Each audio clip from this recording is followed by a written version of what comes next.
aux autres. Dis à l'autre brigand qu'il y a quelque chose au-delà de sa souffrance. Il y a un paradis qui l'attend. Traite les problèmes des autres. Traite les problèmes des autres. Traite les blessures des autres. C'est pourquoi souvent nous pensons que les médecins ne tombent jamais malades. Eux aussi tombent malades. Mais tellement qu'ils sont concentrés sur la maladie des autres, nous pensons qu'ils ne tombent jamais malades. Lorsque tu as mal, occupe-toi de ceux qui ont mal et tu n'auras plus mal. Lorsque tu as mal, occupe-toi de ceux qui ont mal et tu n'auras plus mal. Et annonce aux autres la joie, le bonheur. Dis à un brigand qu'il y a un paradis qui l'attend. Dis à quelqu'un qui a une consolation qui arrive. Chante, danse, donne la joie à quelqu'un. Si tu es choriste, chante pour que les autres aient la joie.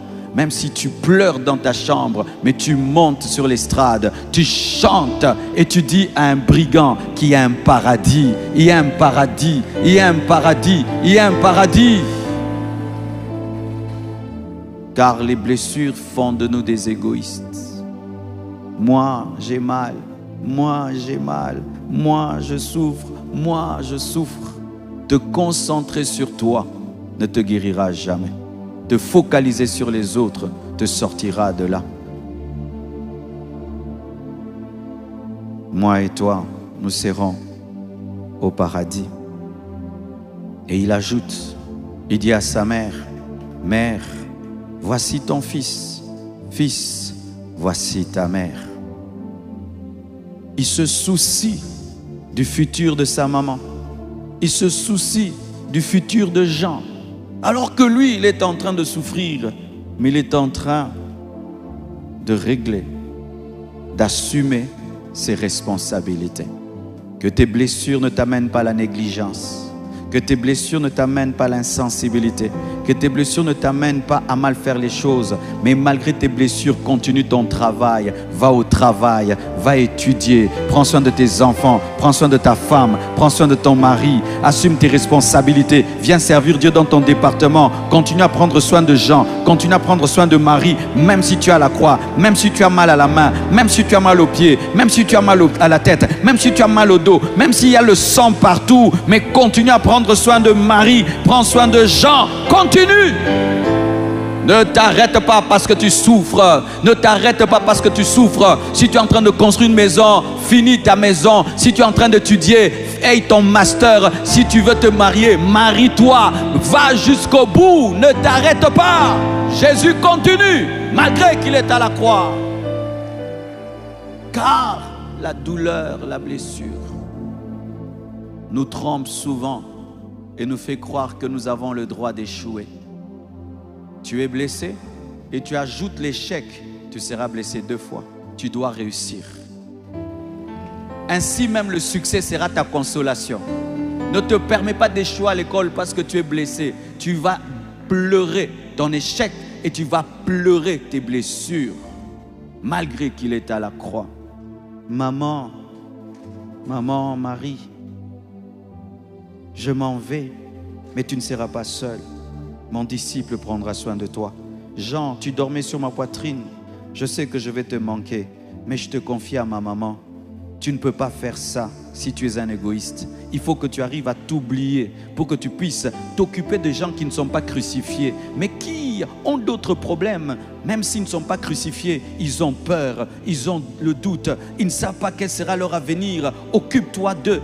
Parce que là où toi tu es blessé et on pense que tu es le seul à souffrir, eux ils ont aussi d'autres souffrances. J'aimerais te dire que tu n'es pas le seul à souffrir. Il y a aussi Marie qui pleure, il y a aussi Marie qui pleure, il y a aussi Marie qui pleure, qui te pleure. Tu n'es pas le seul à souffrir. Tu n'es pas le seul à souffrir sur la terre.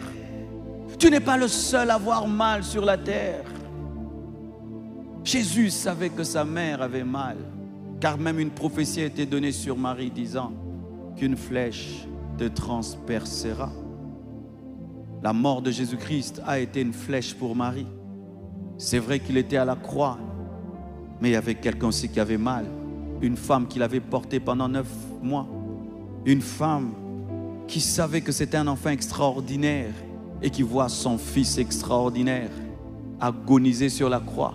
Imagine ton fils aîné sur une croix, nue, en train de suffoquer. Toi, tu es la maman, tu regardes. La douleur de Marie était grande. Et Jésus savait que Marie souffrait. C'est pourquoi il a confié Marie aux disciples qu'il aimait le plus. Ta douleur a fait de toi un égoïste. Moi, je souffre. Moi. Tu ne guériras jamais. Tu ne guériras jamais. Prends soin des autres. Ta douleur a fait de toi un homme négligent. Tu te négliges. Tu es devenu malpropre. Tu es devenu sale. Quand on va chez toi à la maison, c'est lugubre, des toiles d'araignée et tout. Tu es en train d'empirer ta situation. Va nettoyer ta maison. Va changer les draps. Va changer les draps. Parfume ta maison. Change la peinture. Change les meubles. Alléluia. Change la décoration. Mets une décoration de joie. Alléluia. Change cela. Et c'est parmi les conseils qu'on donne même aux personnes qui ont perdu un être cher. Transformer l'endroit et enlever tout ce qui te ramène dans le passé. Frères et sœurs, si tu ne fais pas ça, tu vas croire que tu es le centre du monde, alors qu'il y a plusieurs qui ont même des difficultés qui te dépassent.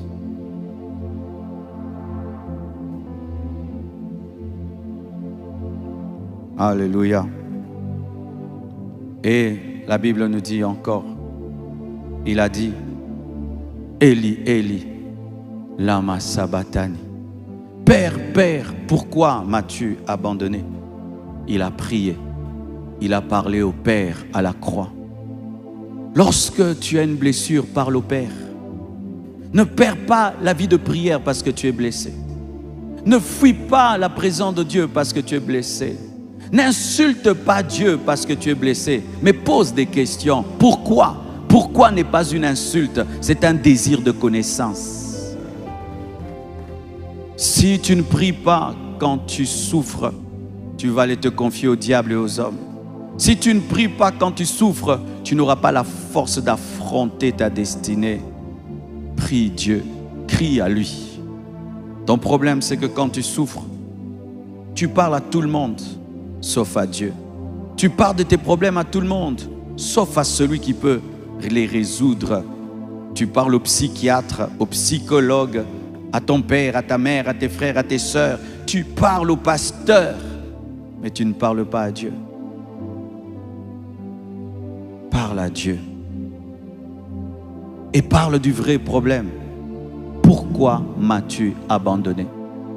La souffrance de Jésus, c'était l'abandon. Et il a parlé de l'abandon. Le Père s'était retiré du Fils parce que le Fils était devenu péché. Le Père étant saint ne pouvait plus être en communion avec le Fils parce qu'il était péché. Ce n'est pas que Jésus ne le savait pas, il le savait.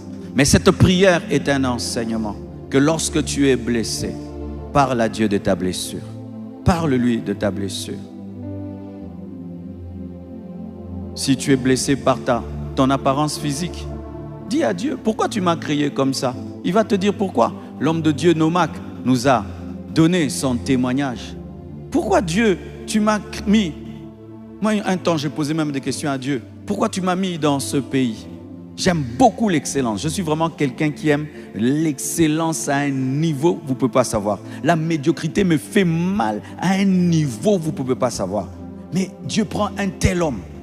Il le met dans un pays où, hey, Dieu. Et puis j'avais posé une question à Dieu. Certains disaient, Marcelo, je vois ton combat dans ta vie, ton combat dans ta vie. Les gens ne savaient pas que mon plus grand combat, c'était de rester au Congo. Mon plus grand combat, c'était de rester au Congo. Les gens pensaient que mon combat, c'est nous voyons des femmes. Non, moi, mon combat, ce n'était pas ça. Mon combat, c'était de rester au Congo et d'endurer. Et quand Dieu m'a révélé, il m'a répondu, pourquoi il m'a mis au Congo? J'ai été guéri. Je sais que j'ai une mission. Engendrer des chrétiens extraordinaires. Alléluia. Qui vont révolutionner. Sortir de la boue un diamant. Alléluia. Je suis en mission dans mon propre pays.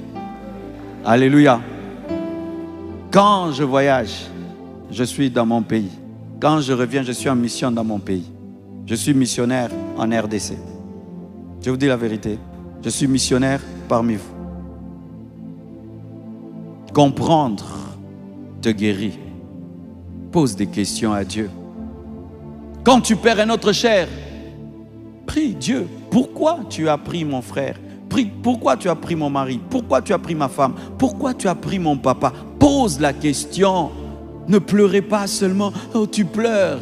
Tant qu'il n'y a pas une réponse, il y aura une blessure. Et Dieu te répond. Parce que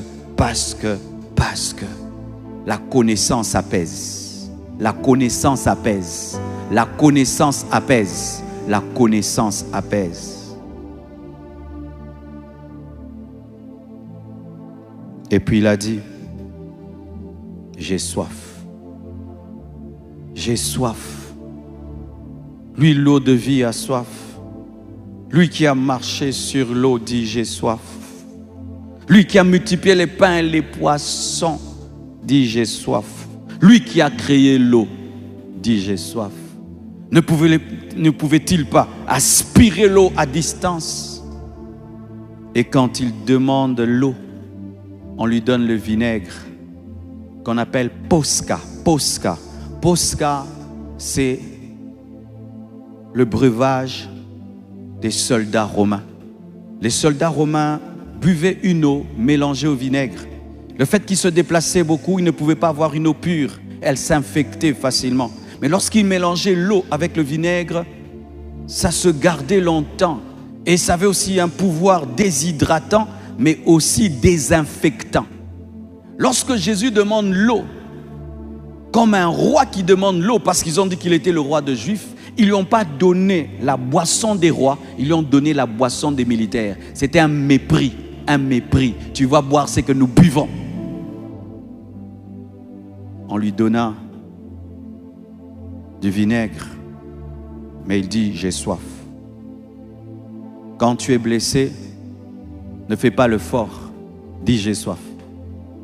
Ne fais pas le fort quand tu traverses des moments difficiles. Demande l'aide, demande le soutien, demande le repos, demande l'aide. Il demanda de l'eau. Mais quand tu demandes l'aide, ne demande pas à n'importe qui. Ne demande pas à des gens qui vont te donner du vinaigre, mais demande à des gens qui vont te donner de l'eau.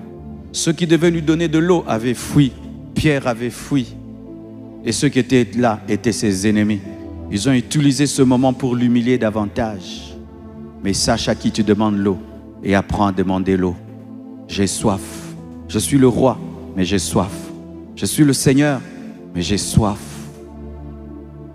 Où dis-tu que tu as soif? Où dis-tu tes problèmes? Où révèles-tu ta fragilité? À qui tu te révèles tel que tu es? À qui tu révèles tes failles et tes faiblesses? À qui tu révèles la profondeur de ta blessure? Certains ne le révèlent à personne parce qu'ils n'ont pas d'amis et même pas à Dieu. J'ai soif. Apprends à dire j'ai soif. Apprends à dire je suis triste. Apprends à dire j'ai peur. Apprends à dire je suis en colère. Apprends à dire je suis dégoûté. Afin que Dieu puisse t'aider. Afin qu'un frère, une sœur, ta femme, ton mari puisse t'aider. Certains même vous êtes en couple, mais vous faites le fort. Tu fais le fort devant ta femme, tu fais le fort devant ton mari. Il y a des gens qui sont en couple, mais ils sont dans des rivalités, montrant que je suis fort, je suis fort, je suis fort. Quand ça ne va pas, dis à ta femme, dis à ton mari. Vous n'êtes pas mariés seulement pour avoir des bébés. Vous n'êtes pas mariés seulement pour vous présenter que vous êtes un couple. Vous êtes mariés pour vous aider, vous soutenir, vous entraider. La première oreille d'un homme, c'est sa femme. La première oreille d'une femme, c'est son mari. Mais des fois, vous vous confiez à tout le monde, sauf à ta femme, sauf à ton mari. Tu luttes avec quelque chose, ton mari n'a jamais su. Tu luttes avec quelque chose, ta femme n'a jamais su. N'a jamais su que mon mari lutte secrètement avec quelque chose. Ton mari ne sait pas que tu luttes avec quelque chose. Tu es hypocrite même devant ton mari. Hypocrite même devant ta femme. Et tu luttes alors que c'est à lui, c'est à elle que tu dois demander de l'eau. Lorsque dans un couple, on commence à se cacher des choses, la mort est entrée, la destruction est entrée, le serpent est entré dans le jardin. Et pire, tu caches à ton mari, mais tu vas dire à des gens qui ne t'aideront pas. Tu caches à ta femme et tu vas le dire à des amis qui vont te donner le vinaigre. À qui es-tu en train de te confier? Il te donne quoi? De l'eau ou du vinaigre? De l'eau ou du vinaigre? Les vinaigres, ce sont des mauvais conseils. Les vinaigres, c'est des gens qui ajoutent une plaie dans une plaie qui font pourrir ta blessure. Et vous devez savoir qu'il y avait déjà une prophétie. Jésus devait demander de l'eau, afin que le psaume s'accomplisse. C'est David qui parle, mais prophétiquement, il dit, je leur ai demandé de l'eau, ils m'ont donné du vinaigre. Et vous savez, même avant qu'on donne à Jésus du vinaigre, on lui avait proposé du fiel. Et le fiel, c'est un anesthésiant. On donnait le fiel aux crucifiés afin qu'ils ne sentent pas trop leur douleur. Mais Jésus a refusé de boire le fiel, mais il a accepté de boire le vinaigre. Parce que boire le vinaigre allait accomplir la parole, mais boire le fiel allait diminuer sa douleur, alors qu'il devait ressentir à 100% la douleur pour que toi, tu puisses vaincre tes douleurs. Alléluia. J'ai soif. Et puis il dit, tout est accompli. Tout est accompli. Frère, tu es à la croix, tu es nu, crucifié, tu agonises. Tout est accompli. Qu'est-ce qui est accompli? Ta honte, ton humiliation. Qu'est-ce qui est accompli? On ne voit rien. Jésus était à la croix, mais n'était pas seulement à la croix. Il était aussi en esprit, en train de dépouiller les autorités et les dominations. Il était en esprit, en train de travailler pour ton salut. Il était en esprit, en train de travailler pour le pardon de tes péchés. Il était en esprit, en train de travailler pour que tu sois guéri. Car il est écrit que par ses meurtrissures, nous avons été guéris. Jésus-Christ n'était pas seulement à la croix. Il était dans deux dimensions. Et lorsque tu souffres, ne sois pas que dans la dimension de la souffrance. Sois aussi dans une autre dimension, la dimension spirituelle. Car il est écrit que toute chose concourt au bien de ceux qui aiment Dieu. Toute chose travaille pour le bien de ceux qui aiment Dieu.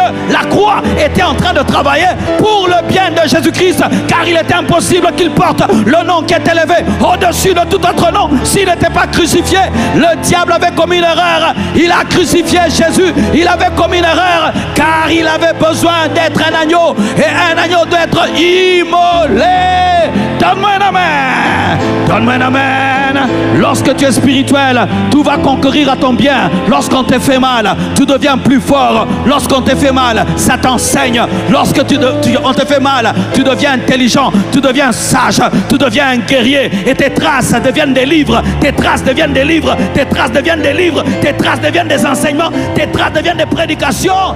Donne-moi un amen. L'homme qui pleure trop n'a pas le temps de lire ce que Dieu écrit. L'homme qui est concentré que sur ses blessures n'a pas le temps de voir ce que Dieu fait au-delà de la croix. L'homme qui est concentré sur ce qu'il vit n'a pas le temps de voir les dominations, les principautés qui sont vaincues. Pendant qu'on pense que tu es fixe, tu es en train d'opérer. Pendant qu'on pense que tu es crucifié sur un bois, il y a un trône qui t'attend. Pendant qu'on pense que toi, ta finalité, ce sera la couronne d'épines, ils ne savent pas que la couronne d'épines est comme un mètre ruban qui vient prendre la forme de ta tête, la taille de ta tête, la mesure de ta tête, afin que la couronne de gloire soit faite à la taille de la couronne d'épines. Donne-moi la main, je vais parler. Entre la couronne d'épines et la couronne de gloire, la différence c'est la matière, mais la taille c'est la même. Parce que c'est la même tête. C'est la même tête, mais ce n'est pas la même matière. Mais quand le couturier veut te faire une veste, il prend le mètre ruban et puis il te prend la taille de ta main, n'est-ce pas? Et le mètre ruban que Dieu utilise pour te donner une couronne de gloire, c'est la couronne d'épines. La couronne d'épines précédera toujours la couronne de gloire, comme le mètre ruban précède toujours la veste. Béni soit Dieu pour la couronne d'épines. Béni soit Dieu pour la couronne d'épines. La couronne d'épines est en train de révéler la taille de ma couronne de gloire. Donne-moi un amen. Plus la couronne d'épines est grande, plus la couronne de gloire est grande. Plus ta douleur est grande, plus ton élévation est grande. Plus, tes combats seront grands, plus la dimension de ta victoire sera grande. Donne-moi l'amen. Tout est à.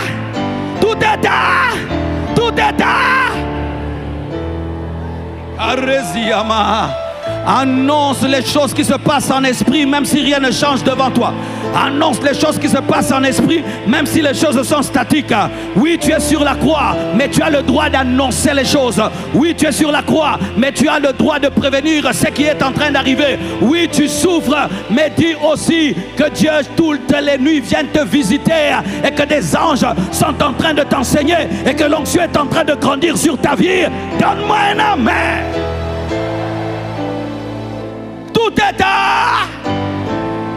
Tout est accompli, veut dire que Satan, tu t'es trompé.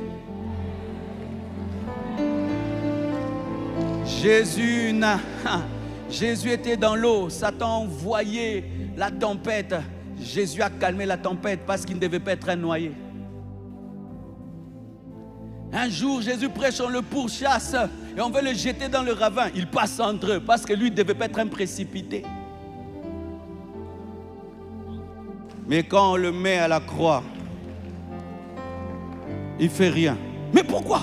Tu as évité l'eau, tu as calmé la tempête, tu as marché même sur l'eau. Mais fais aussi un miracle, brûle la croix. Il reste là. C'était ce qu'il voulait. C'était l'endroit qu'il voulait. Il y avait une prophétie que la postérité de la femme écrasera la tête du serpent et le serpent devait mordre la postérité. Tu me mords, mais moi je t'écrase. Tu me mords, mais moi je t'écrase. Donc, je t'attire par le talon pour t'écraser.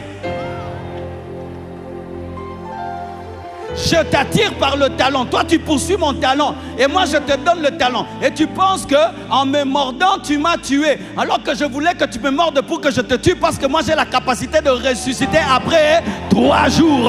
Oh, tout est accompli. Le diable est tombé dans le piège. Le diable est tombé dans le piège. Le diable est tombé dans le piège. Le diable est tombé dans le piège. Le diable est tombé dans le piège. Donne-moi une main. Cela révèle quoi? Que Jésus n'avait pas une lecture naturelle du monde. Mon frère, si tu veux tarder dans tes blessures, lis la vie comme les hommes. Pour que tu sois guéri, tu dois lire la vie comme Dieu. C'est pourquoi Joseph était guéri. Il a dit, ce n'est pas vous, mais c'est Dieu qui m'a envoyé ici pour que je prenne soin de vous. Non, Joseph, on n'a pas vu la main de Dieu. On a vu Judas, on a vu Siméon. Mais lui, derrière la main de ses ennemis, a vu la main de Dieu. Parce que lorsque Dieu veut t'élever, ce sont tes ennemis qui payent le billet pour aller en Égypte. Ce sont tes ennemis qui payent le billet pour aller en Égypte. Ce sont les ennemis qui payent le billet pour aller en Égypte. Quelle est ta lecture de ta vie? Quelle est ta lecture de ta vie? Ce que le monde est en train de dire ces derniers temps sur moi, moi j'appelle ça l'élévation. Dieu est en train de m'élever. C'est l'élévation. Car Dieu, lorsqu'il veut faire ta publicité, c'est souvent tes ennemis qui doivent parler du mal de toi. Parce que les ennemis ont plus de zèle à parler de quelqu'un que les amis. C'est une stratégie d'élévation. C'est pourquoi je suis à l'aise. Tout est accompli, tout est accompli. La Bible, ce n'est pas un livre de théorie. La Bible doit prendre chair dans ta vie. La Bible doit devenir ta réalité. La Bible doit devenir ta réalité. Tout est accompli. Mais il ne finit pas avec tout est accompli. Père, entre tes mains, j'abandonne mon esprit. Père, je rentre à la maison. Père, je rentre à l'origine. Père, je te confie cette situation. Si tu veux guérir, confie ta situation à Dieu. Seigneur, je t'abandonne ce combat. Je t'abandonne ma plaie. Mon ami m'a fait ça. Seigneur, je te confie ce problème. Je t'abandonne ça. Recommande ton sort à l'Éternel. Mets en lui ta confiance et il agira. Lorsqu'on tourne vers lui le regard, on est rayonnant de joie et le visage ne se couvre pas de honte. Père, la dernière parole de Jésus, il a adressé au Père. Père, entre tes mains, j'abandonne mon esprit. Il n'a pas dit j'abandonne mon corps. Il n'a pas dit j'abandonne mon âme. Il a dit j'abandonne mon esprit. La chose la plus importante en moi, je te la confie. Car si mon esprit est dans les mains de Dieu, même si vous faites mal à mon corps, je ressusciterai. Oh, ne permets jamais à la blessure de toucher ton esprit. Ne permets jamais à la blessure de te séparer de Dieu. Ne permets jamais à la blessure de t'amener à douter de Dieu. Ne permets jamais à la blessure d'aller auprès du diable. À la croix, tu viens de dire Eli, Eli, lama sabachthani. Dieu t'a abandonné. Mais celui qui a semblé t'abandonner, tu lui abandonnes encore ta vie qu'il a abandonnée. J'ai vu ça chez les enfants. Ah, les enfants, si tu les regardes bien, quel enseignement il y a dans les enfants. Tu veux voir un enfant, tu le punis et puis il vient pleurer dans tes bras. Ça n'a pas de sens. Chez qui? Chez toi. Il vient pleurer chez papa. Mais c'est toi. Et puis tu dis, papa, papa, tu m'as fait mal. Pourquoi? Papa, il vient pleurer papa qu'il a corrigé chez papa. Entre tes mains, j'abandonne ton esprit. Mon esprit, même si j'ai dit Eli, Eli, lama sabachthani. Même quand tu sens comme si Dieu t'a abandonné, agenouille-toi et prie. Même quand tu sens comme si Dieu n'exauce plus tes prières, agenouille-toi et prie. Alléluia. Même si tu sens Dieu te rejeter, reviens vers lui. C'est pourquoi quand Jésus-Christ a dit à la femme syrophénicienne, il n'est pas bon de donner le pain des enfants aux petits chiens. Rejetée par le Créateur, elle a dit même les petits chiens mangent ce qui tombe de la table. Jésus a dit, waouh, grande est ta foi. En soi, quand Dieu est comme s'il te rejette, il ne te rejette pas, c'est un test. C'est un test. Dieu ne peut pas. Dieu ne peut pas. Il te teste, voir si cet enfant m'aime vraiment. Père, j'ai mal, mais entre tes mains, j'abandonne mon esprit. Et il mourut. Il est mort. Et on vient maintenant. C'était l'heure de faire descendre les crucifiés. Le brigand, à ses côtés, sont toujours vivants. Casse les pieds et puis meurt. Et qu'on vient vers lui, on veut casser. Il était déjà parti. Jésus est mort avec des os intacts, afin de ne pas communiquer un corps divisé. Mais pour vérifier, de peur qu'il fuit, sont venus, ils ont percé son côté. Et la Bible nous dit que l'eau et le sang ont coulé, comme une femme qui accouche pour engendrer l'Église.